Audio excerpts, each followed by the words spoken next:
Hello everyone, আমি তো এখানে চলে এসেছি একটি নতুন ব্লগ নিয়ে।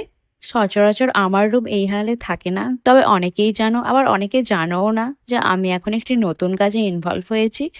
তো তার জন্যই সবকিছু ব্যালেন্স করতে একটু অসুবিধে হচ্ছে, তবে খুব তাড়াতাড়ি সবকিছুটা ম্যানেজ করে নিতে পারবো।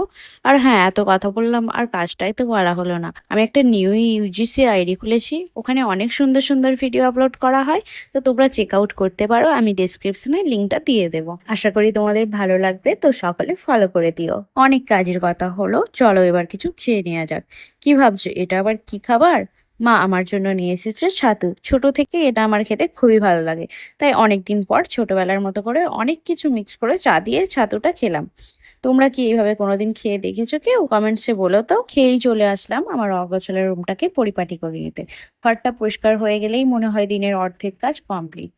আসলে আমি অগোছালো ভাবে একদম থাকতে পারি না। অন্য কোনো বিষয়ে আমি ল্যাদখোর হলেও পরিপাটির বিষয়ে আমি খুবই কেয়ারিং। চলো এবার মায়ের কাজে একটু হেল্প করে দেওয়া যাক। আর এদিকে দেখো, আমার মা একাই 100 এতগুলো মাছ সব কেটে ধুয়ে এক কড়া ভেজেও নিয়েছে।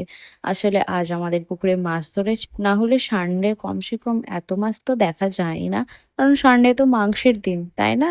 তবে চিকেনের একটা আইটেম তো রয়েইছে।